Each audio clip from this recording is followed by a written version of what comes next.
2 years ago, Washington's Jake Browning hung 8 touchdowns on Autzen Stadium en route to the college football playoff. On that day, Oregon's Justin Herbert was a freshman, making his first career start. Today, the junior is the top NFL quarterback prospect in the country. It's the Huskies and the Ducks right now. You're watching the Pac-12 on ESPN from sold-out Autzen Stadium on a glorious mid-October afternoon in Eugene. It's a very important matchup in the Pac-12 North. Number 7 Washington and number 17 Oregon. A couple of one-loss teams with a lot at stake here today. Hi everybody, welcome Sean McDonough along with Todd Blackledge. We'll be joined in a moment by Holly Rowe. Big conference game, probably an elimination game with an eye toward the college football playoff for the loser of this game. A lot of talent on both sides. High-level game today. 2 of the best quarterbacks in the country. Absolutely. Let's start with the hometown guy. Justin Herbert is a very athletic 6'6", 235-pound guy. Can beat you with his arm and his feet, but his arm is an NFL arm. And speaking of the NFL, he is kind of shot to the top of all the draft boards as the #1 prospect. On the other side, Jake Browning's a senior who is starting his 45th game today. He's a guy that at a school with a great history of quarterbacks has thrown for more yards and more touchdowns than any of them. He thinks like a coach. He's seen everything you can see as a quarterback. It's Washington and Oregon. The rivalry dates back to 1900. Sun has come out after a cloudy morning. It is a beautiful day. The temperature expected to be into the mid-70s.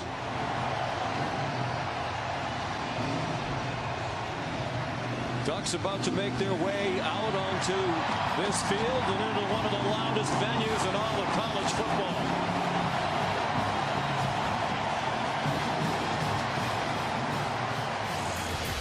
They call it Husky Hate Week here in Eugene, Oregon. A lot of emotion on both sides. 111th meeting back to 1900. Washington has the all-time lead, including victories each of the last 2 seasons. Last time they were here, they blew out the Oregon Ducks. Browning threw 6 touchdown passes and ran for 2. And last year, Washington won at home 38-3. Oregon had won the previous 12. Down on the field, here's Holly Rowe. Well, you talked earlier about Justin Herbert for Oregon at quarterback. His first career start was against Washington, and it didn't go well. The Huskies hung 70 points on Oregon, so he didn't play last year due to injury. He gets an opportunity today, and it's very cool. He grew up just 2 miles away. He spent much of his life sitting in Section 12 watching these Oregon Ducks, and now he's the leader. He told me earlier this year that he thinks that he's doing well at quarterback because he played all 3 varsity sports growing up. In fact, he didn't enroll early because he was too busy wrapping up a state championship in baseball as the pitcher for Sheldon High School. This is your all-American kid. He doesn't have social media. He doesn't have Instagram. He doesn't have a private quarterback coach. He's just here, a local kid, making good, leading the Oregon Ducks. Very soft-spoken. His offensive coordinator, Marcus Arroyo, when we visited yesterday, said he is truly an introvert. It was hard for us to hear him speak in our production meeting yesterday, but he's taken on the leadership role as one of the best quarterbacks, maybe the best quarterback in the country right now. Big day for him, for his team, led by Mario Cristobal. Was the offensive coordinator and line coach last year under Willie Taggart, who was here for just 1 year as the head coach. He left to go to Florida State, so Cristobal was promoted. Tireless worker, great recruiter, and you feel like the thing has already started to change back to where Oregon was in the heydays of Chip Kelly in the beginning years of Mark Helfrich. It's a little different, though, because they're more physical up front, and they've got to be to play with teams like Washington. Chris Peterson has done a marvelous job in his rebuild at Washington, and they start at the line of scrimmage, a very physical football team, and that will be the challenge for Oregon today. He has seen this heated rivalry from both sides. Chris Peterson was an assistant here at Oregon for 6 seasons under Mike Bellotti back in the late 90s. Oregon won the toss and deferred, so the Ducks will kick off. Not much of a breeze. What little breeze there is at the back of the Oregon Ducks. Zach Emerson will kick off. After a cloudy morning, a beautiful sunshiny day, still cool with the temperature in the high 50s, but heading for the 70s. tumbling kickoff down to McGrew, who takes a knee. So here come the Huskies, led for the 4th year in a row by Jake Browning. First 4-year starter in the modern era at quarterback for the Huskies of the University of Washington. 34-10 in his career as a starter, and we mentioned the huge game he had here 2 years ago. We showed you some moments from the rivalry as we came back out of the commercial. It's become known as the point. When he scored his first touchdown, he pointed at Jimmy Swain, an Oregon defender. That did not sit well with the Ducks, and they're still a little salty about it 2 years later. They give it to Myles Gaskin, the all-time leading rusher in Washington history, and he got 4, taken down by Lamar Winston, an outside linebacker. That's the bread and butter play for this Washington offense, the outside zone or stretch play. Then they'll run a lot of play action pass off of that. Gaskin's not an overpowering back, but he's a guy who gets stronger the longer the game goes. He's now rushed for 4,613 career yards. Earlier this year, passed Napoleon Kaufman to become the all-time leading rusher in Husky history. And off the play fake, they're a big play action team. Browning under duress throws an interception. Deommodore Lenoir with the 9th interception of the year to lead the Pac-12 for Oregon.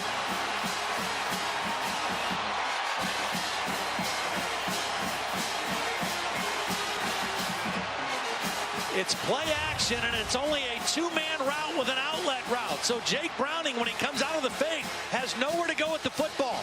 Pressure by Jelks, number 97, made him uncomfortable. And when he threw it, he did not pick up Lenoir in the back. There's the hit at the end of the play. There was not great initial pressure, but the coverage downfield against that play action was excellent by the Oregon defense. So they start on offense from the Washington 37 out of the pistol, and lots of running room. C.J. Verdell, a freshman, got 9 on his first carry. Back to the pistol they go, and with pressure coming, Herbert just throws it at the feet of his intended receiver. Levi Onwuzurike had the pressure, sophomore out of Allen, Texas. Yeah, Onwuzurike had the pressure, and Greg Gaines, the nose guard, had the screen diagnosed. That's why he threw the ball in the dirt. Both of these teams love to run screens, and Washington had that one. They were ready for that one. So it's 3rd down and 6. These are 2 of the best 3rd down offenses in the country. Oregon is 8th, 51%. Washington's just a little bit better than that. They're 6th in the country. Herbert with time, throwing for the corner of the end zone, and incomplete over the head of Dylan Mitchell, their leading receiver for the year.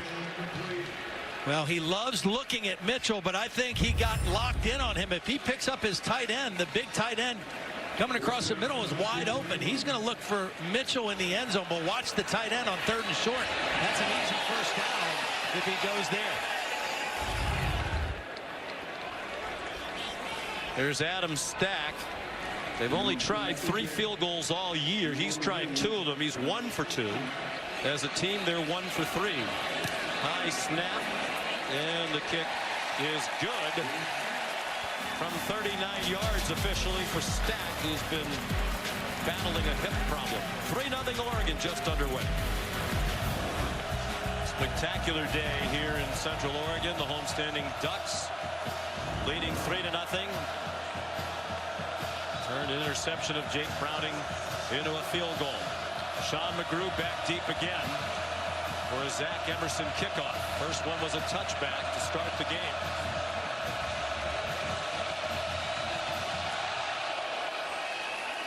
This one's returnable from about a yard deep.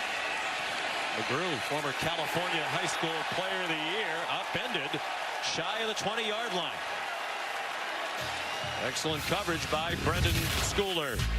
So here comes Jake Browning, 4-year starter. He was the first true freshman quarterback in the history of the University of Oregon to start a season opener.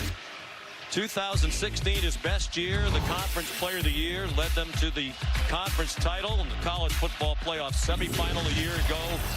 10 wins, even though his numbers were down. They lost to Penn State in the Fiesta Bowl. At a school that has produced really as many great quarterbacks as any. He's the all-time leader in passing yardage, coming up on 11,000 career passing yards. Very accurate as well, nearly 65% for his career. Running for his life, now throws on the run, and it's caught for a first down to the 39. The tight end, Cade Otton, who's come on in recent weeks. As a quarterback, you have to be able to let go of a bad play and move to the next play. Very next play after the interception, buys time, keeps his eyes downfield, and makes a big-time completion. Sometimes he can try to do a little too much. He felt like, and the coaches agreed, that last year, off the big year in 16, he thought he had to do more. And the coaches said, no, you don't have to make bigger and better plays. Just keep doing what you're doing and get better within the scope of the offense. Myles Gaskin to the 42, a gain of 4. Yeah, Sean, I think sometimes when a quarterback hears himself labeled as a great game manager, he takes offense to that, thinks he has to do more than that. There's nothing wrong with being a great game manager, and he is, but he's also capable of making big plays when he throws on time and in rhythm. Doesn't have the power arm like Herbert and several others at the top level of college football. Myles Gaskin runs for a first down just across midfield, chased out by the safety Nick Pickett. And Bush Hamdan, the offensive coordinator in Washington, who spent last year in the NFL with the Atlanta Falcons as the quarterback coach, and I have no doubt that Browning is going to be an NFL quarterback. He said the power arm thing is overrated. He said, I'll take the intelligence and the toughness and a lot of the other attributes that Browning has.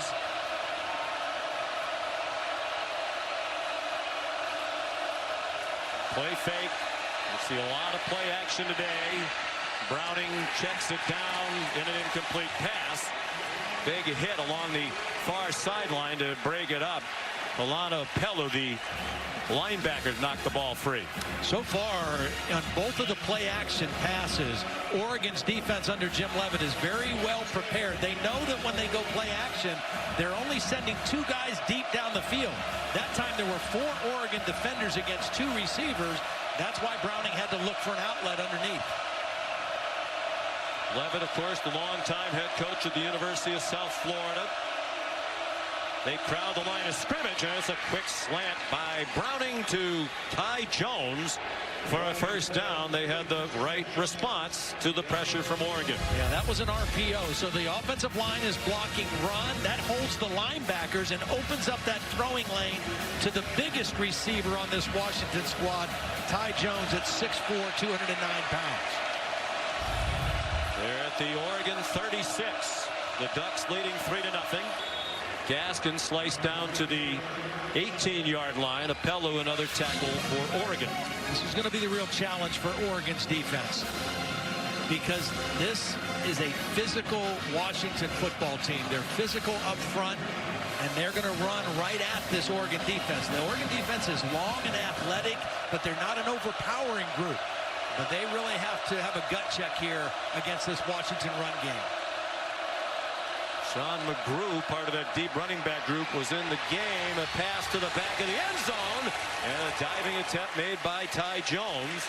That's a matchup they want. Jones against some of the smaller defensive backs of Oregon. Well, Ahmed is a safety with coverage skills, and he's actually had an outstanding year.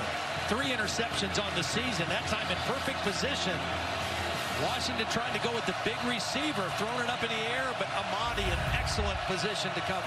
He's had a great year, but Bush Hamdan said yesterday, we want to see if we can create that matchup. Jones against Ahmed. Ahmed gives away about 6 inches in that one. Oregon struggled against some of those tall Stanford receivers. Jones out wide to the bottom of the screen, their big receiver. An Oregon blitz. Browning belted as he threw it, and it's incomplete. Not on the same page with the receiver as Justin Hollins delivered the hit. And the only man back there was Thomas Graham. There was no receiver in sight for Washington. Jake Browning is going deep. Little shot at the end of that play from Justin Hollins, a miscommunication. They were going for the big receiver against the smaller corner. Just a misfire communication-wise between quarterback and receiver. There's Peyton Henry, redshirt freshman. Should be his longest field goal of his career. And it is good. A 41-yarder. Previous long was 31 way back in the opener against Auburn. So each team with a field goal nearly 7 minutes in. Peyton Henry kicks off. On a bounce taken by Tony Brooks-James. Bounces off a hip. Flags down, the ball's out. It looked like he might have been on the ground before he fumbled. They did drop the beanbag, though, so we'll see. They're ruling it a fumble, but I'm sure they'll take a look at it, whether his knee was down. It'll be first down, Washington. So it's Washington ball at the 41. Again, your big receiver, Jones, is at the bottom of the screen. This is him right here, 6'4". The corners for Oregon are not overly big guys. Browning under center. Myles Gaskin is the tailback. Running left. Didn't have anything there. Tried to cut it back. No gain. Jordan Scott, the man in the middle of that defensive front, denied the advance by Gaskin. Really a good football player. I mean, he is just a fire hydrant in there. At he's listed at 6'1". He's probably closer to 5'11", about 330 pounds. He just absorbs double teams, holds both A gaps, and that time when Gaskin tried to cut back, he was waiting for him. Another of the similarities, very good offensive lines on each side. Browning trying to set up a screen, got it off, and it's dropped. Gaskin could not hang on. Todd, you wonder if the shadow's a problem here. We talk about baseball and some of the fields in the sunlight, some is in the shadows. I know it's a little tough for us from up here to identify people as they run into the shadows. I think the reason, or the fact that Browning had to loft that ball because it was pretty well defended on the screen. The ball hung in the air a long time, and Gaskin just kind of lost concentration on it. Oregon bringing regular pressure at Browning. They like to blitz. They're the #1 sack team in the conference with 16 coming in. Browning got it off in a lot of room on the far sideline. Out of bounds at the 30. Where the first down goes Drew Sample, the tight end. Good read by Jake Browning. Sample got out there. They expected him to block because Oregon didn't jump on him early. And it was a quick throw out of the hands of Jake Browning for the first down. I like these tight ends for Washington. They play with two tight ends almost all the time. Number 87, Cade Otton, really coming into his own. A very physical point of attack blocker for this team. And Sample, another steady player for them. Gaskin, tough run inside the 25. Washington playing without two would-be standouts on their offense. They lost Trey Adams, their terrific left tackle, before the year started, just days before the Auburn game with back surgery. And then Hunter Bryant, a sophomore tight end. Bush Hamden said a tight end in our offense who can stretch the field deep down the middle is a dream. They lost him through a knee injury, but they think they're going to get him back before the end of the year. 2nd and 5, some trickery and some running room. Savon Ahmed inside the 5 and into the end zone for a Washington touchdown. Yeah, the muddle huddle really caught Oregon off guard. They were not set. Washington broke out of the huddle quick, snapped it quick, and Oregon was all discombobulated on defense. Ahmed able to turn that end around into a touchdown. His excellent speed. Question is, was he in bounds all the way? Yes, he was. Absolutely. So a touchdown for Ahmed. And when you play against a Chris Peterson team, you think back to his days at Boise State and the trick plays in the big Fiesta Bowl win over Oklahoma. You need to be ready for just about Absolutely. And that was the quick snap out of the fast huddle, more so than a trick play, but it sure fooled the Oregon defense. Third of his sophomore season for Ahmed. Coach Hamden, the offensive coordinator, calls him a home run threat. That was a big play there. Peyton Henry's kickoff down to Tony Brooks. James, after fumbling the last one, trying to atone. Wow. And he fights all the way down to the 41-yard line of Washington. Finally wrestled down by Keith Taylor.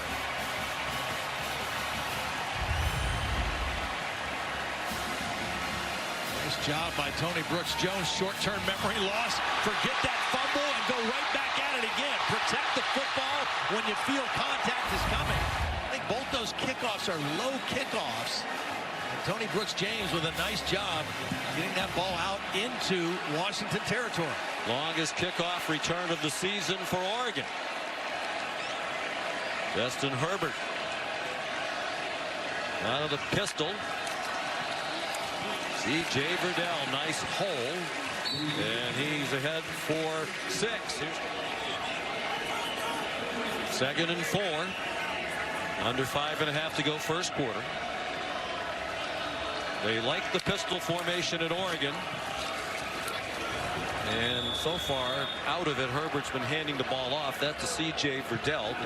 They brought Jim Mastro over from Nevada. He had been at Nevada for a long time with Chris Holt. They invented the pistol with Colin Kaepernick in mind. They wanted to use his running skills, but they still wanted the downhill power running game. Well, it does two things. Now, right now, the back is offset, but in the pistol, normally you go downhill and you don't tip your run to the defense. I think Herbert has the kind of athleticism that Kaepernick has as a runner. He's an excellent thrower as well. Here's Dylan Mitchell inside the 20 and run out of bounds with a first down at the 12. Chased out by Miles Bryant, a pickup of 22. Now this could be offensive pass interference. I'm not sure what they're going to call. It's a double crossing route. You have two crossers from the right and Mitchell, the primary target, coming from the left. And an accurate throw by Justin Herbert. Verdell almost broke it. You heard the crowd groan as he got tackled, because if Taylor Rapp missed, that might have been a tie ball game. He doesn't miss. Taylor Rapp is going to play a lot of different places today. They use him all over the field. Jimmy Lake, the defensive coordinator, says he's the smartest guy that I've ever coached, and he's coached some good ones.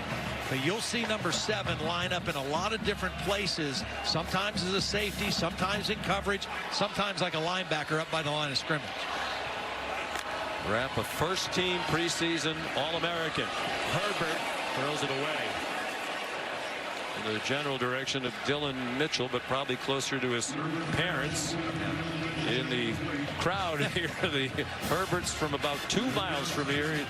Young Justin used to walk to the games. That was about a 10 or 12-minute walk. Maybe his brother was up there too. He's got a younger brother who's a tight end at Sheldon High School, is committed to come to the University of Oregon. Not highly recruited by the Power 5 schools. He was looking at Montana State, Nevada, among others, before his hometown Ducks came in late with a scholarship offer. They emptied the backfield. They protect him well. He has his man Dylan Mitchell. Nice move. Touchdown.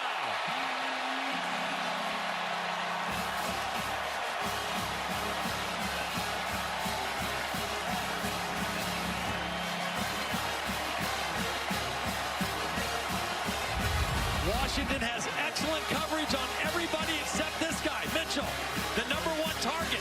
You see how late the coverage is getting to him, and by the time they get there, he's able to elude a couple defenders, Byron Murphy, number 1, and get in the end zone. Third touchdown of the season for Mitchell, a junior from Memphis, Tennessee, and Adam Stack's extra point ties the game with 1:52 to go in the first. Great start, what we anticipate when these two rivals get together. Head coaches that are former offensive linemen. And impressive. he's trying to blend what Oregon's been in the past, the up-tempo, fast-paced Chip Kelly offense. Doesn't want them to lose that part of their recent successful past, but also get a little more physical on the offensive and defensive lines. Well, who have been the teams to beat in the conference in their sides? Stanford and Washington. You want to beat those teams, you better be a physical football team. You're not going to just do it with flash and speed. And that's not to say, even though they play fast, the Oregon teams of old weren't physical, because they were among the leaders, if not the leading rushing team many years under Chip Kelly in the Pac-12. Sean McGrew brought the kickoff back to the 24.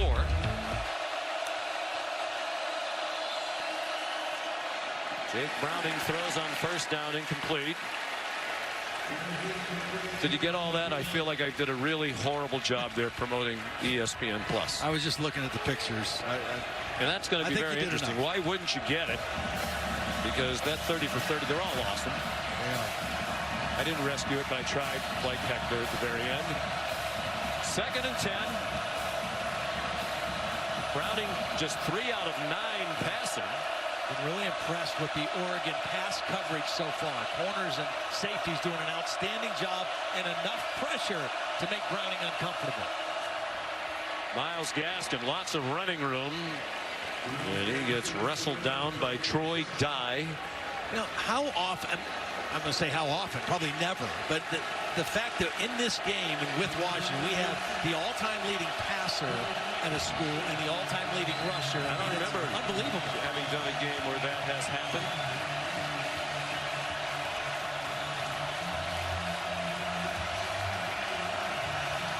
Third down and 3.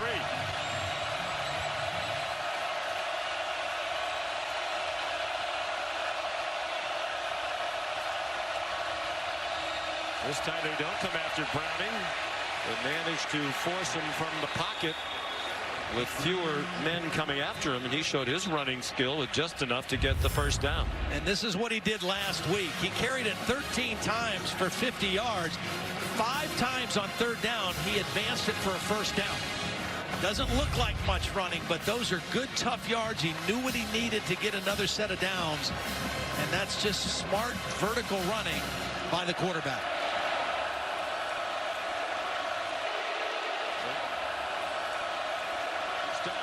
Miles Gaskin, a loss of 2, and he's wrestled down by Troy Dye across the boundary. By the time they took him to the ground, he was well out of bounds. That is the end of the first quarter. The crowd doesn't like it. Coach Cristobal doesn't like it. End of the first quarter, tied at 10. Just a 15-second break right here. So now it is the second quarter. 2nd and 12 for Jake Browning and Washington. And into the bag of tricks go the Huskies. They flipped it back to Browning, and he's on target. It was well covered, but Browning's throw a beauty to Drew Sample for a 33-yard gain.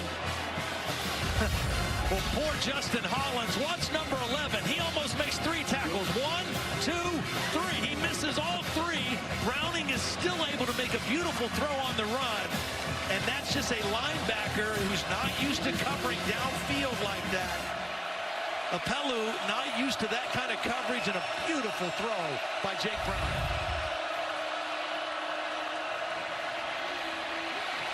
Ahmed got the penalty yardage back and a couple more to Wildcat. And it's Ahmed off the give from Sean McGrew. McGrew was lined up. Again, we're seeing a little bit of everything. The traditional play-action pass has not been there for Washington in this first half, so they've had to resort to a couple different things to create some plays. Those are Gaskin's shoulder pads on the ground. He's apparently getting some sort of medical attention. He's ordinarily their Wildcat man. It's Sean McGrew in there now. He keeps. He has a first down, and first down and goal at the 2. Thomas Graham saved a touchdown. Well, they got big Jordan Scott out of the way. He's right here in the middle. Watch him get cleared out. The double team with the center and the guard. They pull the backside guard, Luke Wattenberg. And a nice run out of the Wildcat by Sean McGrew. You know, I noticed last week in the UCLA game that Myles Gaskin got up towards the end of the game kind of with some shoulder issues. Not in there right now. Rounding back under center, Ahmed is the tailback. It's a toss to him, and he uses that speed to give Washington the lead.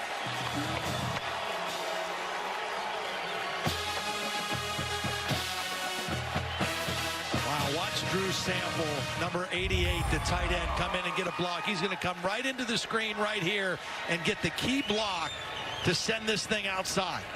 Just collapses the right side of the defense, and Ahmed able to get to the corner for the end zone for the touchdown. Great view of his second touchdown of the day from the progressive pylon cam. Nice drive by Washington. Peyton Henry the extra point. And the Huskies lead 17-10, 3:12 remaining in the first half on a perfect football afternoon in Eugene. We talked earlier about one of the interesting aspects of this rivalry game. There's the Millen family. They grew up cheering for the Washington Huskies. Cale on the left, Clay in the middle. Their mom, Michelle, Hugh Millen's wife, on the right. Hugh Millen, terrific quarterback at Washington. And their sons, both being recruited by Oregon. Cale, the senior, has already committed. He's having a tremendous senior season. And Clay's a sophomore. He hasn't played yet because his brother's the quarterback. They're familiar with some of the recent history. Back in 2002 and 3 big wins for Washington. Then Oregon reeled off 12 straight. 10 of them by 17 points or more. And Chris Peterson, when he got to Washington, slowly built it back up. They have annihilated Oregon the last 2 years. A lot of bad blood on the Oregon side from that appearance here 2 years ago. The point that we mentioned earlier, Jake Browning pointing at the defense while scoring a touchdown. These current players certainly wanted to make amends for the 2 losses the last 2 years. On first down, C.J. Verdell ahead for about 5. Holly? Well, Myles Gaskin has been taken to the locker room, interestingly enough, not the Washington locker room, but to the bigger medical facility on the left of the end zone to Oregon's side. He is not ruled out of this game at this point, though. There's an example of the throwing skill of Justin Herbert as he threw a bullet to Dylan Mitchell. Tevis Bartlett delivered the hit. That's the first. The second. Rolling on the field was a fumble forward out of bounds. It'll be coming back to the out of bounds fumble spot. It's just the second big play, a pass of 20 yards or more or a run of 12 yards or more for this explosive Oregon offense. Showing a lot of respect for that talented secondary. They really haven't taken many shots down the field.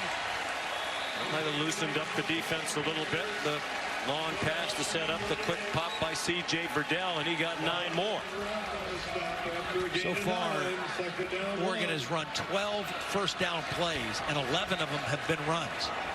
They have not thrown the football except one time on first down. But the man many believe is the top NFL quarterback prospect in the country. C.J. Verdell got enough for the first down. Another tackle by Tevis Bartlett. This could be a good opportunity for it right now. Again, they're leaning on that big offensive line, a physical group. They're under 2 minutes. You're in Washington territory. Might be a time now to try to strike down the field. Out of the pistol with 3 receivers. Steady diet of Verdell. He got about 2. Each team with 2 timeouts left. Ben for Curvin. Another tackle for Washington.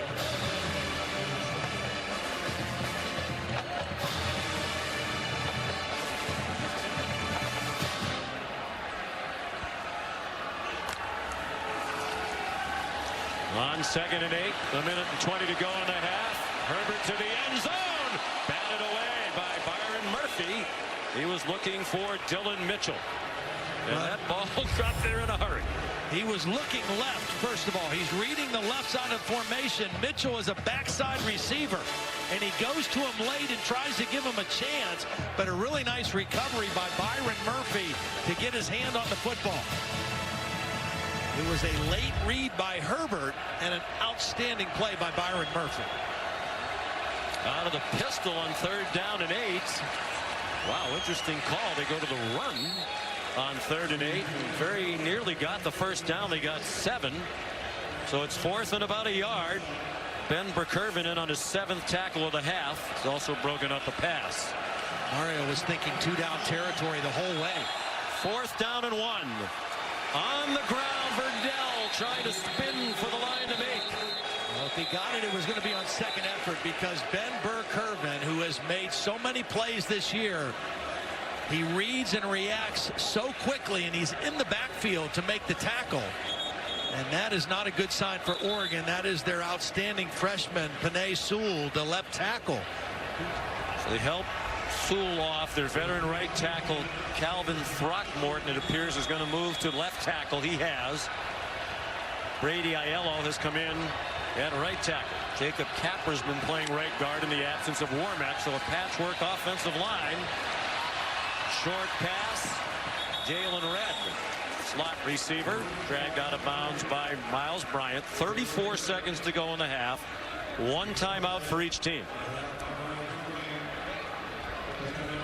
We talk a lot about Taylor Rapp. Miles Bryant's had an outstanding season so far for this Washington defense. Also plays the nickel position, a very important part of this Jimmy Lake defense. He's lined up in the slot right now over Jayon Redd.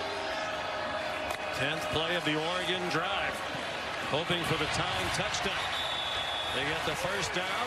They get out of bounds to stop the clock. Kano Dillon, the catch at the 12. 2 receivers to each side. Good protection. The throw too high. Over the head of Dylan Mitchell. Byron Murphy in coverage. Jimmy Lake, the defensive coordinator, said Murphy's been playing at a very high level, and that's been true again in this first half today.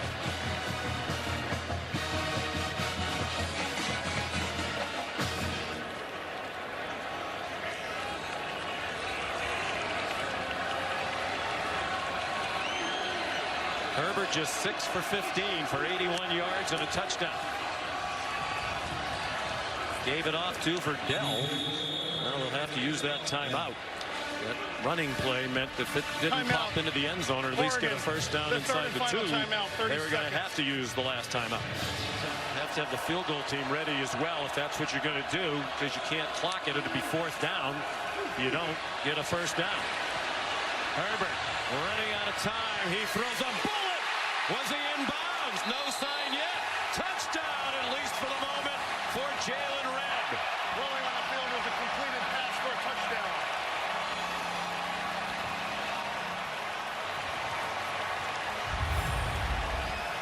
Well, we told you this guy can make special throws. We've waited the whole first half to really see one. This is a special throw. Rolling, throwing on the move, and a dime right to the corner of the end zone. Does he maintain control with 1 foot in? I think so. Well, the foot's in. Beautiful There's some work. space between those toes and the boundary. They're going to make sure he completed the catch. And the extra point good by Adam Stack. Jayon Redd, sophomore from Rancho Cucamonga, California, with his 4th touchdown catch of the year. He had 2 in their opening win over Bowling Green here. And they'll be even going to the half. As Todd said, Oregon will get the second half kickoff. You're watching the Pac-12 on ESPN from sold-out Autzen Stadium in Eugene, Oregon. Glorious sunshiny day. 17 apiece as we get ready to start the second half. Sean McDonough and Todd Blackledge. I think, Todd, the big surprise to me in that first half, Oregon pretty conservative on offense. Didn't really seem to be interested in taking advantage of the big arm of their quarterback. Yeah, and they've made a living all year on big explosive plays, big pass plays. Only 2 in that first half. Pass plays of 20 yards or more. We're kind of content to try to run the football on first down. I think they'll come out this second half and throw more on first downs. This is an offense that was used to averaging over 500 yards a game. Short kickoff by Peyton Henry. Jayon Redd runs out of bounds. just shy of the 30. Here's Holly Rowe. Well, guys, good news if you're a Washington fan. It looks like their all-time leading rusher, Myles Gaskin, is going to be able to return to this game. He just came out of the locker room with his shoulder pads on. He went to the sideline and was talking to some guys, and they made him prove that his shoulder and arm strength was okay. But a football in it, they tried to swat it away, and he was able to hold on to that football. When I asked Coach Peterson if he knew about his status, he says, I don't know what his status is, but from what I've observed here on the sideline, it looks like he will return. That is good news for Washington, although they've got depth at that position. But he's the guy in a game like this that you want to be able to handle the football.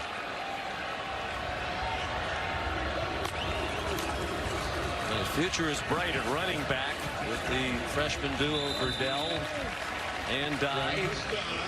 Dye again. They both rushed for more than 100 in that win against Cal 2 weeks ago, and that's a great sight for everybody, particularly Duck fans. The talented freshman left tackle back on the field in a Sewell.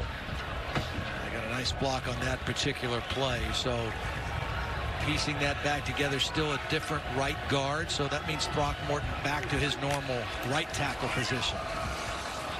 Dye stopped 2 yards short of the first down. You know, my dad was an offensive line coach for 40 years. Alex Mirabal, the offensive line coach, doesn't look like your normal offensive line coach. He's about 5'10". He used to weigh well over 200. He was Mario's best friend in high school. They both played on the offensive line together at Christopher Columbus High School. Now he's a big runner, so he doesn't look like what you would expect an offensive line coach to look like. Most of them look like offensive linemen. Certainly Coach Mirabal no longer does. He's happy that they blocked well enough to get Travis Dye the first down. They became friends in high school. Coach Cristobal told us we used to work out. Alex needed a ride home, started giving me a ride home, and now they are so close that Coach Cristobal was the best man at Alex's wedding. He said Alex would have been in mine, but my brother Lewis would have killed me. Louis Cristobal, nearly 30 years a police officer in their native South Florida. Herbert on the keeper, no gain. Herbert taken down by Tevis Bartlett. But he's a terrific offensive line coach, and when you add the fact that that's Cristobal's background, last 4 years prior to coming to Oregon, a year ago at Alabama, the O-line coach from some great teams, obviously. And he said that Alex is the only guy he would trust 100% to coach offensive line technique and play the way he would. Herbert, short throw.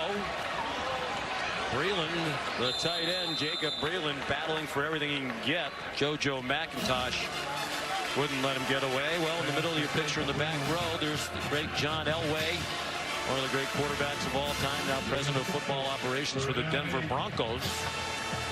And I think he's probably a little disappointed. There are 10 NFL teams represented here today. He hasn't really had much of a chance to get a look at Herbert. Of course, they took Paxton Lynch. That didn't work out. And an ongoing saga in Denver trying to find the quarterback. Brought in Case Keenum this season. Nice throw by Herbert to Jacob Breland for a first down. And they're out near midfield. Really nice job by the freshman Travis Dye. Watch, see his eyes. He sees a corner blitz coming off the outside. And his ability to pick up the blitz is going to allow Herbert to stay in the pocket, throw the ball on timing with accuracy for the first down. Nice job by the freshman Dye.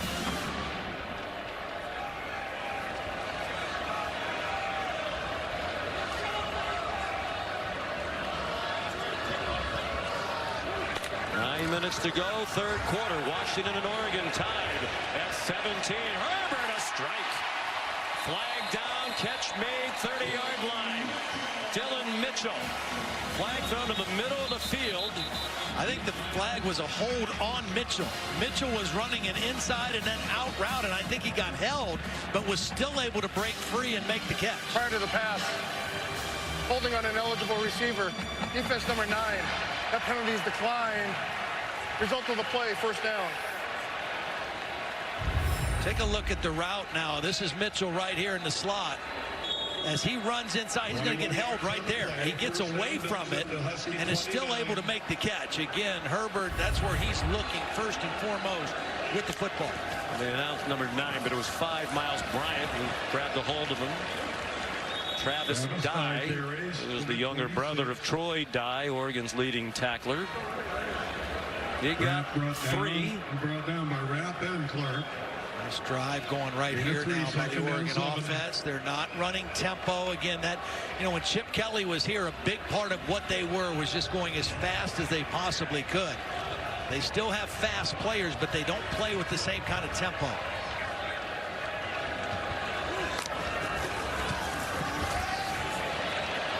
Nifty ball fake by Herbert. Lobbed it off to Ryan Bay. Ben Burkervin in the tackle. Holly. Well, guys, there's a new corner in the game for Washington. Jordan Miller, their senior, is out right now. In his place, Keith Traylor, a sophomore. He's very big, though. Long corner, 6'2", 200 pounds, but not as experienced as Jordan Miller. We'll see if that's an impact. Number 27 in white. Sophomore out of Long Beach, California. He can really run. And a sub 10.9 100 meters in high school. Interesting formation right now. You got 3 receivers down here. They're checking at the line of scrimmage. Washington's showing kind of a 3-on-3 defensive look right now. Play clock at 2. They snap it to Herbert. Pulls it down. Not across the line of scrimmage. Throws. Caught. Where's the mark? Looks like short of the first down by about a half yard. Dylan Mitchell with Byron Murphy there. Just short. 4th and less than a yard. No movement from the field goal team. They're going to go for it. They have a 6'6" quarterback, but they're in the pistol. Dye bounced it outside. First down and much more. To the 12-yard line. Nice job. We talk about the new right guard. Watch the new guy in here get the key block on the linebacker. And that opens things up. Travis Dye with a good read, good vision to bounce that out and get the first down. Jacob Capra thrust in there with the injury to Warmack. Jacob's brother Johnny on the O-line at Utah. They had a nice home win last night. They stick with Dye. He's down to the 7. Another tackle by Ben Burkervin. Burkervin in on just about every tackle. Senior from Menlo Park, California. Coming into the game, he had 74 tackles. That's only 10 less than he had the whole year. Dye lunging for the end zone. Didn't get there, but he did get the first down. 1st and goal at the 1. Well, we saw Washington fool the Oregon defense with a quick huddle and a quick snap. That time Oregon went with some tempo and caught the Washington defense unaware. Justin Herbert trying to get him going again here quickly.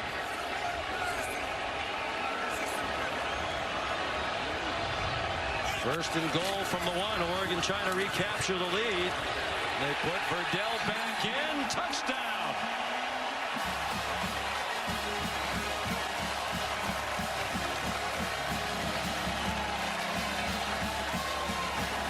You've got 3 offensive linemen that have started for 31 straight games, but when you want to run for the touchdown, run behind the new guy, the freshman left tackle.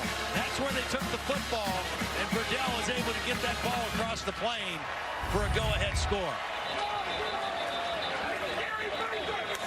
That was a physical.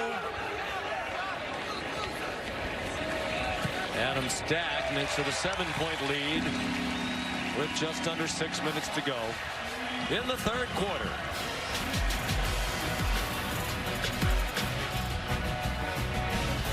Back in Eugene, big crowd here, 58,691. The stadium capacity is 54,000. 4,691 above stadium capacity. The 93rd time in the history of this stadium they've gone over 54,000, so they do that with regularity. Zach Emerson's kickoff. 4.5 to go in this critical battle in the Pac-12. Take lead the North, co-inhabitants of the North. Ahmed swung down again by Troy Dye. Gain to the 39, a pickup of about 2. One thing you're seeing out of Oregon, too, is the last time they were in this kind of a situation, they really let down in the second half against Stanford. They had a 17-point lead. They let down. This is a much more focused team, a more mature team than they were in that game 3 weeks ago. Yeah, crushing defeat. As Mario Cristobal said, you really can't have a more devastating loss than that one. All day against the three-man rush, but Browning couldn't find anybody open. He's across the line of scrimmage for a couple of yards, taken down by Jalen Jelks, who was one of those players who said he was disrespected by Browning's point 2 years ago. This is just outstanding coverage. It's zone.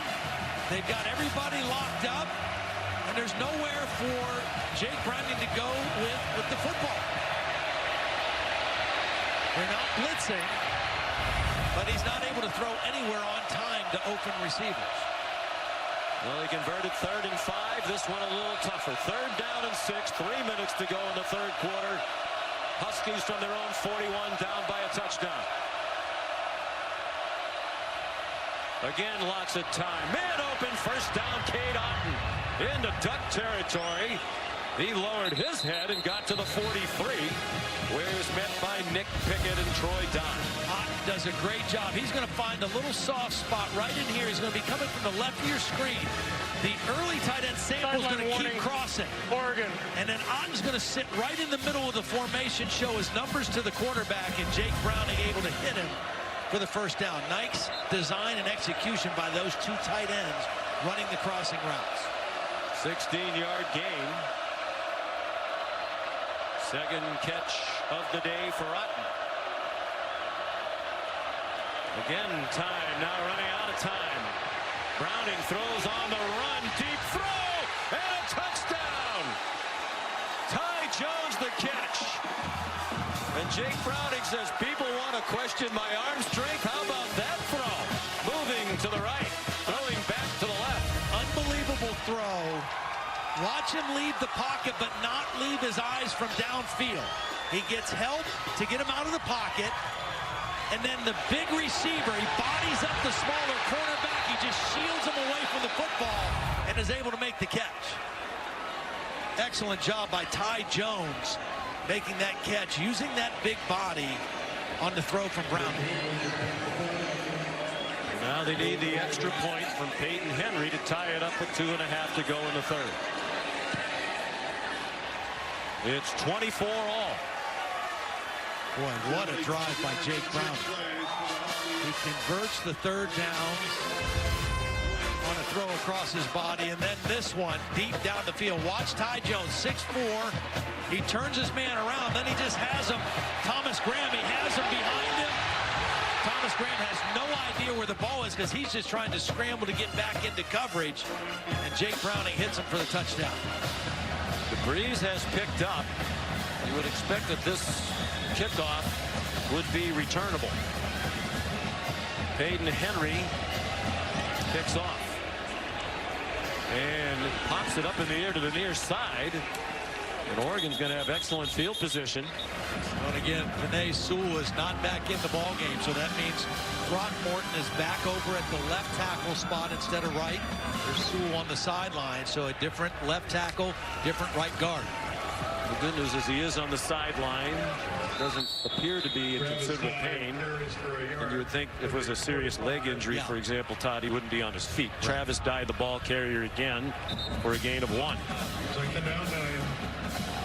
Well, guys, it's his right ankle. You can see he came out of the halftime locker room with a heavily taped right ankle. Just got banged up a little more on that play. He's had a rough day. He's got blood all over the front of his uniform. He's had a tough day out there for the young man, but he's over here on his feet.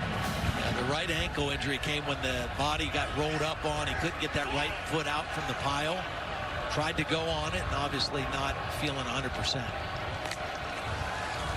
Well, it has lived up to the reputation of this rivalry. Very physical, emotional, and really setting up perhaps as a classic in this rivalry that dates back to 1900, the 111th meeting. Dylan Mitchell the catch. He got them within 2 of another first down. And for Mitchell, that's his 7th catch, and he's over 100 yards again. 103 yards. So in Pac-12 games, this guy has been money for Justin Herbert. Third, a long Good call by Marcus Arroyo. Well executed by the Oregon offense. Herbert got it to Ryan Bay to the Washington 38 and a first down. And here they go with a little bit of tempo. Get that first down. Nice little design with Ryan Bay. Justin Herbert checks it down. Travis Dye wrestled down by Ben Burke-Irvin. You've heard that before. 31-yard line. It'll be the last play of the quarter. Stay tuned for more great action from Eugene. These two teams eyeing a Pac-12 championship, perhaps a berth in the 4-team college football playoff to determine the national champion at the end of the year.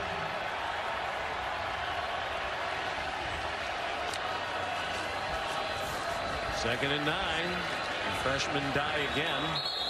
Interestingly enough, for some teams and some of those old Oregon teams under Chip Kelly, time of possession didn't mean much of anything. For Washington, the only game they've lost time of possession this year was that opener against Auburn. Every other game they've controlled the time of possession. Right now a little bit behind that number with this Oregon team. Chris Peterson and Washington beat their rivals, the Ducks, by a total of 108 to 24 over the last 2 years. And Herbert's pass intended for Jacob Breland, the tight end, off target. Yeah. So it'll be a field goal try to retake the lead for the Oregon Ducks. Off target because he was off balance. And he was off balance because Washington brought a little pressure. I think he could have held in there and maybe stepped into that throw a little bit better than he thought he could. I think he got rid of that a little bit faster than he needed to, and he was inaccurate with the throw. 42-yard field goal for Adam Stack. He made a 39-yarder earlier, just the second made field goal by Oregon this year. And that's, no pun intended, a duck. Snap, hook, low and to the left.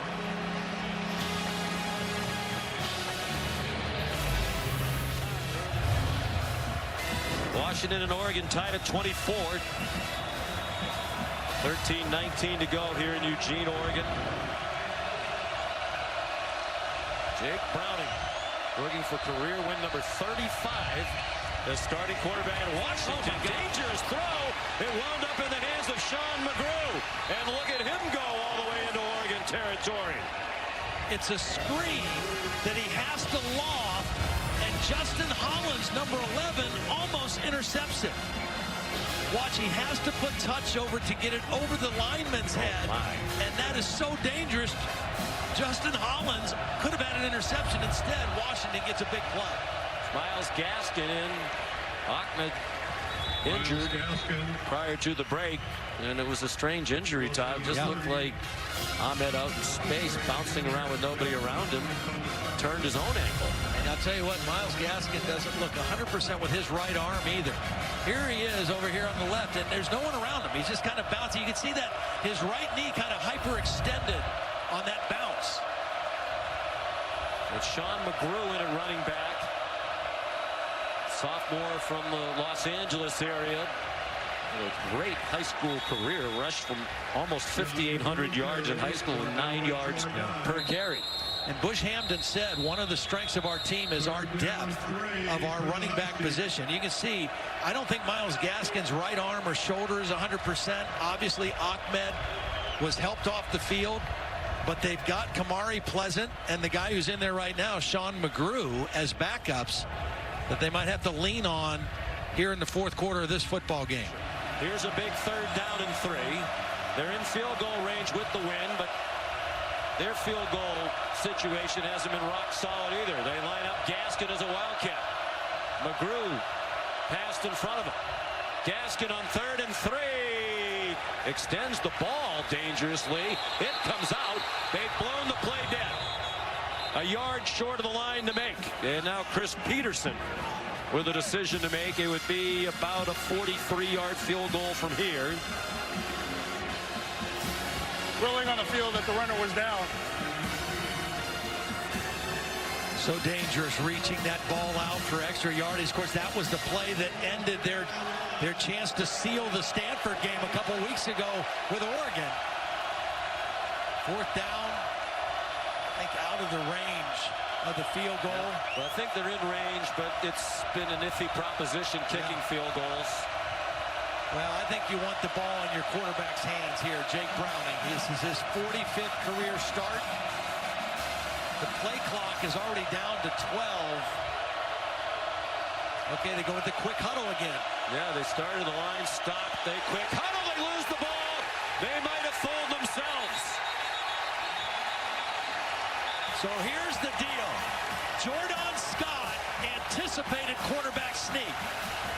I think quarterback sneak for Washington has been outstanding. They get great push, but watch Jordan Scott anticipate and beat the snap count.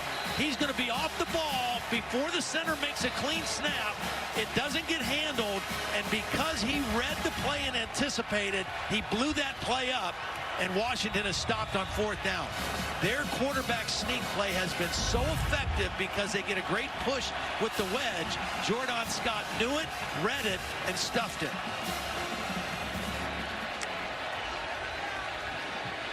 Herbert steps up, pulls it down, takes off, running, runs out of bounds at the 46 with a gain of 5.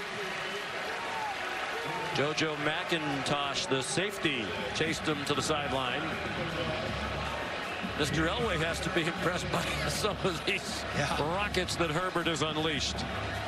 Got his arm in a sling. I asked him what happened. He said he wrecked his bike and he had to get rotator cuff surgery. He thought he was doing the safest kind of workouts he could, and it turned out not to be so.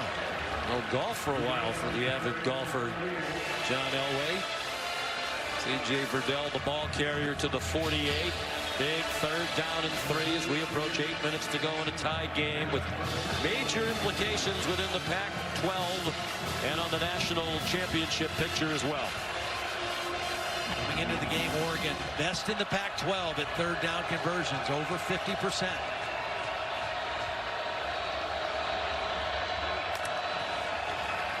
On 3rd and 3, they elect to throw, and Herbert got demolished. That might be targeting. Unintentional as they spun him around in one direction, but Jayon Johnson came right into him up high to try to finish off the sack. It could have been a face mask called right there that did not get called. Here's the personal foul and targeting. After further review, the ruling on the field is confirmed. Targeting, number 92 is disqualified for the remainder of the game. 15-yard penalty, automatic first down. And that's big for a lot of reasons, including the fact they don't have a lot of depth in that front 3. They're without Shane Bowman, who was a fixture in the front 3. He broke his foot early in the year. They hope to get him back perhaps the last couple of games. Now they lose a guy who's been playing very good, Jayon Johnson. They don't have a lot of depth, and it extends the drive. It was third down. They had him stopped. That's huge in a variety of ways. Yep. C.J. Verdell had the very costly late fumble. Herbert faked to him, did not fool Taylor Rapp. As Todd has mentioned several times, listed as a safety, but he plays all over and very comfortable up around the line to stop the run. Yeah, he was lined up as like a strong safety would be, coming on the rush for the negative yardage play, a big play on first down. 6 minutes to go. And Mitchell is the go-to guy. He's up here at the top. No safety help over the top right now. And Herbert looked in that direction, flushed from the pocket and sacked. Back at the 35, Tevis Bartlett, the senior from Cheyenne, Wyoming, great athlete with the sack. Bartlett does a nice job of maintaining leverage. Here he is right here, 17. Watch him maintain outside leverage. He doesn't let the quarterback get outside, and he's still able to fall in and make the tackle. Really good discipline by Bartlett. He knows how to take you down. He won 106 wrestling matches in a row in high school, 4 times the state champ. 3rd and 19, probably not in field goal range, and that throw is low and incomplete. Intended for Mitchell again. Byron Murphy right there renewing their day-long rivalry. I think you have to punt the football here now if you're Mario Cristobal because of the loss of yardage plays. 4th and 19 that's a difficult ask for an offense against a team like Washington. Even though you're in their territory, you got to punt it and hope that your defense can pin them down there and play field position here with 5 minutes left in the football game. It's Tom Snee. The punt this time. Aaron Fuller standing back at his own 6-yard line.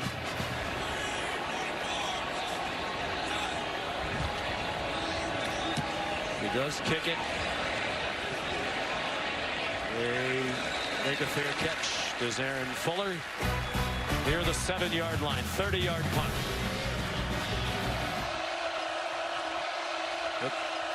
Washington from deep in its own territory, the 8. Sean McGrew took a long time, but he made it to the 15-yard line. Here's today's player spotlight, brought to you by Wrangler. Jake Browning's performance. Slow start in the first half for Jake Browning. He's picked it up, and he's going to have to find a way to finish the deal here. But, I mean, you've got him and Myles Gaskin, two of the most prolific players in Washington history, with the game on the line here for the Huskies. 43 of those yards passing in the second half on the touchdown play. Beautiful play by Browning to Ty Jones to tie the game. And they're still tied at 24. McGrew carried for a first down. Stopped by Jalen Jenks at the 22. Holly told us during the break when we were in commercial that Savon Ahmed does not appear to be able to come back in the game with that right knee injury. And so we're going to see a steady diet of Gaskins and McGrew. And now, Kamari Pleasant also. The depth at running back, a story here for the Huskies. They fake it to Pleasant. Deep throw by Browning. And the catch made by Drew Sample. The linebacker, Apelu, had the coverage. Lana Apelu, but he could not stop the big completion. Well, this has happened twice. Apelu not used to covering down the field like that. Has no idea where the ball is. He's trying to read the eyes of the tight end Sample. But a beautiful throw by Jake Browning. And that's a good matchup that favors the Husky offense. 22-yard gain. Like Sample might have given Apelu a little nudge as the ball was arriving. Just shy of midfield. Pleasant ripped down.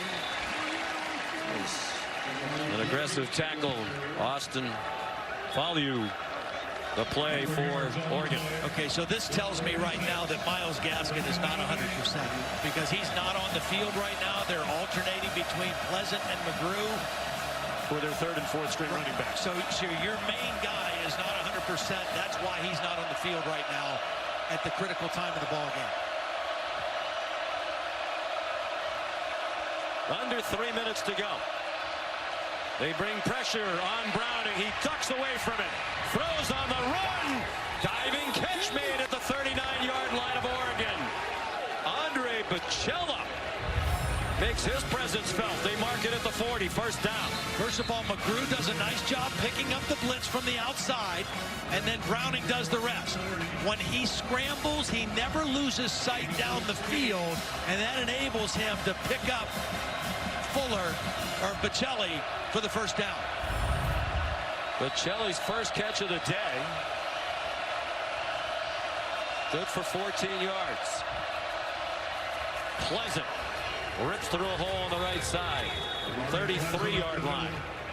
Jordan Scott going down on the field at the end of the play. Looks like he could be cramping up. He's had a very active game in the middle of that defense. Browning has completed his last 7 and 9 of his last 10. He's been outstanding. He could not get away, and that's a big loss.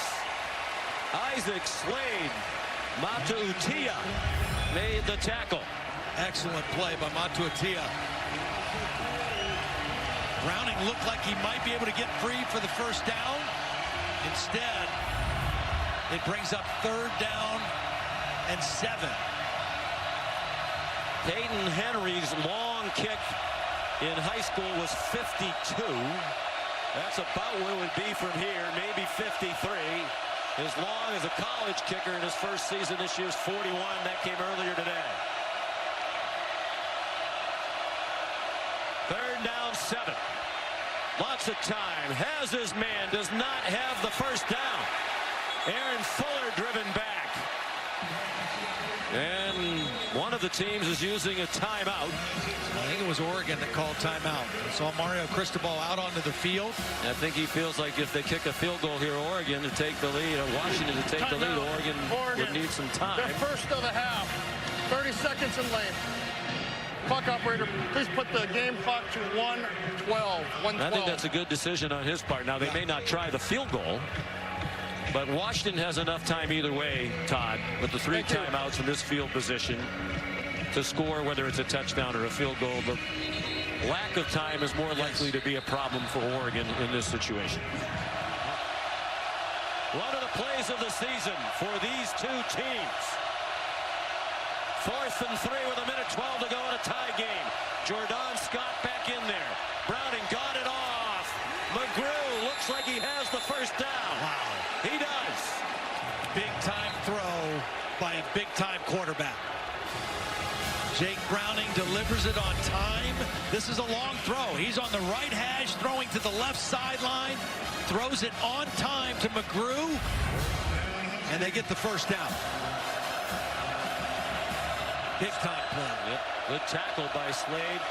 Mata Utia, but too late to prevent the first down. Sean McGrew started left. Nice run. Now they're in range where it'd be about a 38-yard field goal. Thomas Graham, the tackle at the 21. Boy, just nice piece of running by McGrew. Good vision at the line of scrimmage. Waits till he sees a crease and then goes north and south and gets him in great field position. Washington, their second. Washington and Oregon, great rivalry game, and this one is a classic. Tight throughout. Each team is led. They're tied at 24. Washington on a drive, led by the great quarterback Jake Browning. They're in field goal range certainly in the final minute, but with a shaky field goal kicking situation. Sean McGrew lined them up in the middle of the field. There's Peyton Henry, redshirt freshman from Danville, California. They're going to run one more play here, Sean. Yep. It looks like. Take the clock all the way down. Or at least they're changing personnel. They may not run a play. But they could use the timeout. They let the play clock. Well, Chris Peterson is right by the official on the sideline, calls timeout as the play clock goes down. The play clock on our screen. The second of the half, 30 seconds in length. Was not operating, so it's 3 seconds, and it's going to come down to the foot of Peyton Henry. But the game's on the line right now with Washington and a chance to win. A.J. Carty, second year as the long snapper. The punter, Race Porter, is the holder. Peyton Henry to win it. And he hooked it. No good.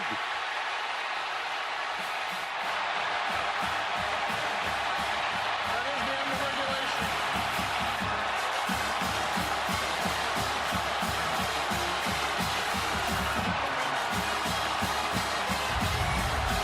Well, he ended up 1 for 3, Sean.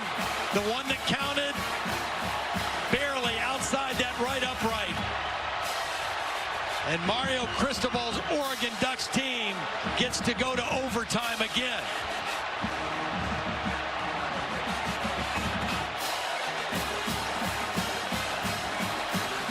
And that feels like a loss for Washington and a win for Oregon in that moment right there. Not a tie. A loss for one. Coach Cristobal felt like they gave one away, and they really did against Stanford. They were given a gift by Washington here on the miss by Henry. So we'll go to overtime. And why not? It's been fun from the start. Yes. The atmosphere is as good as you could have with an overflow crowd in one of the great venues in college football. It's a beautiful day. It's a rivalry game with a lot of meaning. The guy that's been a weapon is Sample, the tight end, number 88. They start on the run. Kamari Pleasant. Wow. Up and over and down down inside the 10-yard line. They'll mark him at the 6. Javon Holland sent him up in the air. We talked about Sample. Watch him on the block here. Great patience by Pleasant. Look at the block by 88. The block by the big receiver down the field, Ty Jones. And first play of overtime inside the 10. Each team will get a possession. The reason Oregon went on defense, they wanted to see what Washington did. Then they know what they need to do when they get a crack at it. From the 6, first and goal. Pleasant. Well, how about the backup running backs that we've seen? We knew we were going to see all 4 of them today, but now because Gaskin and Ahmed both are out with injuries, Pleasant and McGrew have been the guys. Ahmed is on the field now. Okay. Now remember, when they've had both backs in, they've used that action where they fake the orbit sweep and either give it to McGrew or give it to Ahmed. They've got 3 tailbacks in. Here comes Browning as the quarterback, and McGrew is the wildcat. McGrew faked it to Ahmed. McGrew blasted at the line of scrimmage. They weren't fooled in the middle of that defense. Falia again, Austin Falia, the veteran. Good discipline by the Oregon defense that time. 3 tailbacks in the game for Washington. Their trick plays have been pretty good today. That time it didn't work. So Browning's back out there. Again, keep an eye on these 2 tight ends. Big targets in the red zone. Kamari Pleasant on the left hip of Browning. A fade for Jones. Incomplete. He wanted a holding call. Deommodore Lenoir had the coverage. I think the ball was thrown too far to draw any kind of a penalty. You've got your big receiver going against Lenoir, but the ball is thrown so far away that you can't call anything. There was contact, but the ball was not in a place that he even had a chance to make a play. So here's Henry again to give them the lead. 21-yard field goal. It's essentially an extra point. He hasn't missed one of those this year. That one is good. But they had first and goal from the 6. So a disappointing result, you'd have to think. Yes. For Washington there, thinking about 7 and forcing Oregon to get 7. Now a touchdown wins the game for the Ducks. Good snap, good hold, good kick that time. And it was really the trick play when they tried to go to the Wildcat and not let Jake Browning have the ball in his hands. That play really hurt him and forced the 3rd down incompletion. Now bear in mind, the kicking situation across the field from Chris Peterson unsettled as well. Adam Stacksman bothered by a hip. He had an ugly looking kick that would have given them the lead late in the game. Here's C.J. Verdell. Good gain on first down. He got to the 18-yard line, a gain of 7. Well, in the game that they lost to Stanford in overtime, Stanford went first and scored a touchdown, and Oregon threw an interception on their overtime possession. Washington scored a field goal first here. A little different situation for the Ducks. A touchdown would give Mario Cristobal his biggest win as Ducks head coach. Washington defense rises up. Tevis Bartlett stops Verdell short of the first down by about 1.5 yards. Verdell carries. Stack warming up while he was injured. Zach Emerson did try 1 field goal this season, but he had it blocked.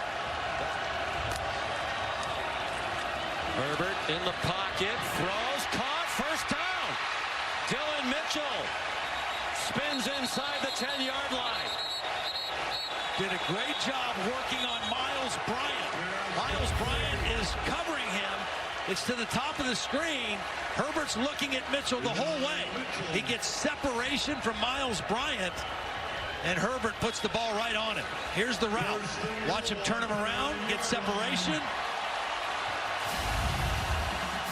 Mitchell's having a tremendous junior season. 17 yards on 3rd and 11. First and goal from the 9. A touchdown wins it. A field goal would send us to a second overtime. Verdell. That was to break free, and has to also make sure that he hangs on to the football. Yeah, because that's what cost him against Stanford. Burke Irvin with another sure tackle. He's got to be in double digits again in this ball game.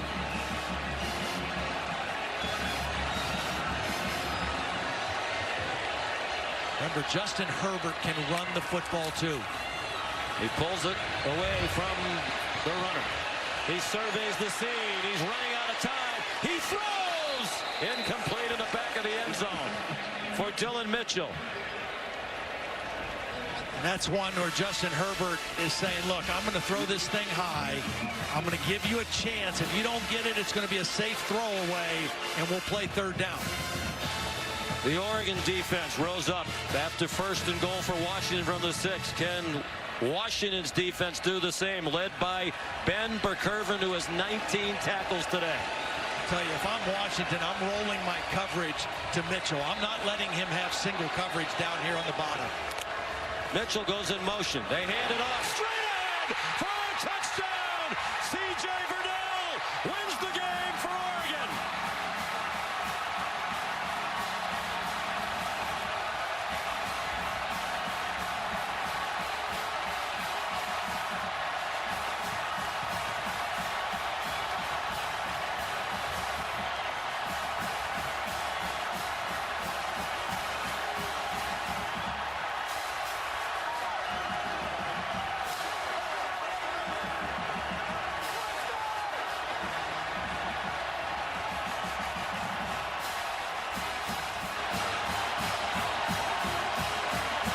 This is beautiful. They call timeout, and in the timeout, they decided to put Mitchell in motion. That's going to affect two defenders that run with him, and then watch the block by the new right guard, Jacob Capra. He had a holding penalty earlier. He goes to the second level, gets a block on the linebacker, and Verdell runs in for the touchdown. Sweet redemption. For the man who had the very costly fumble when they were just running out the clock to beat Stanford. Stanford wound up kicking the field goal to tie it and beat the Ducks in overtime. This time, Verdell's carry wins the game in overtime. Redshirt freshman from Chula Vista, California. In just a couple of weeks, living both ends of the spectrum. One of the great rivalries in college football and a classic today here in Eugene, Oregon. Our great crew led by Phil Dean and Scott Johnson. Sean McDonough. So long from Eugene.